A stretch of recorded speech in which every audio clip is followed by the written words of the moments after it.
You're watching the Press Row with Jenny and Barry.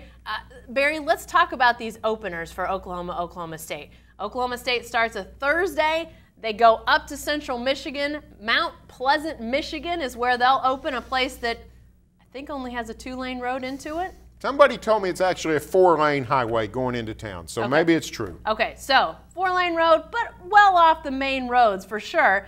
And then Akron comes to Oklahoma 2 days later to play against the Sooners in their opener. 2 Mid-America Conference MAC teams for these two to open against. Barry, we haven't seen a ton of MAC teams on either of these teams' schedules over the years, and for both of them to be opening, it's a little bit weird. It's very strange. To my calculations, the Sooners have played a MAC team twice ever, OSU 4 times ever, and now here on the same weekend they each play. MAC football is traditionally very solid, very fundamental oriented, excellent coaching. You know, the MAC is really a farm system for the Big Ten in terms of coaching. It's amazing how many coaches. 3 current Big Ten coaches were hired away from MAC head coaching jobs. Right. And lots of people came out of Miami, Ohio is the cradle of coaches, and we've seen a lot of good coaches come from the MAC. So good, solid coaching, but it's not great athletes most of the time. The speed advantage is going to be huge for the Sooners and the Cowboys. They both should roll. It'll be a tougher on OSU because they're on the road. Central Michigan is historically a better program than Akron. Here's the stat of the day for you, Jackie O. Akron has never won 8 games ever. Ever? And that's what Terry Bowden told me. Now, I don't know if he knows. He's only the coach. He's the coach. That doesn't make him the historian. But that's what he told me. He said, we've never won 8 games in a year. Wow. So it's really a program void of tradition. Right.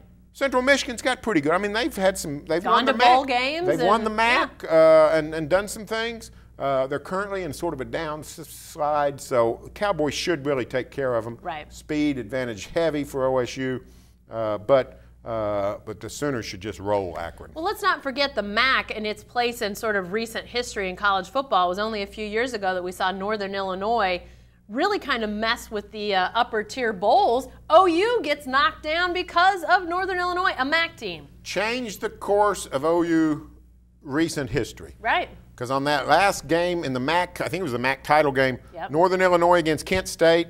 If Northern Illinois wins, they might move into the top 16, earn a Orange Bowl berth. Right. It's a tight game.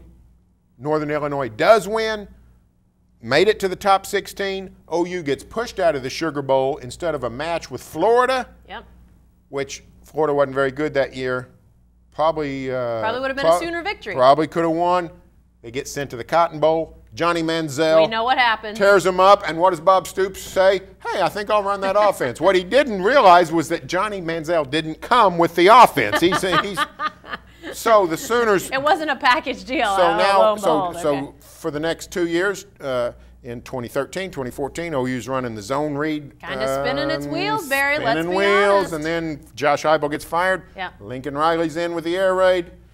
Northern Illinois, completely the architect of that entire story. So what we're saying is look out for the MAC, but maybe not in these openers. The MAC has had some impact, but they're not going to spoil the openers for these two teams. There's no way. You wouldn't think so. The MAC is good for an upset almost every true. year. That's true. Usually against a Big Ten team. Yeah. Central Michigan waxed Purdue last year.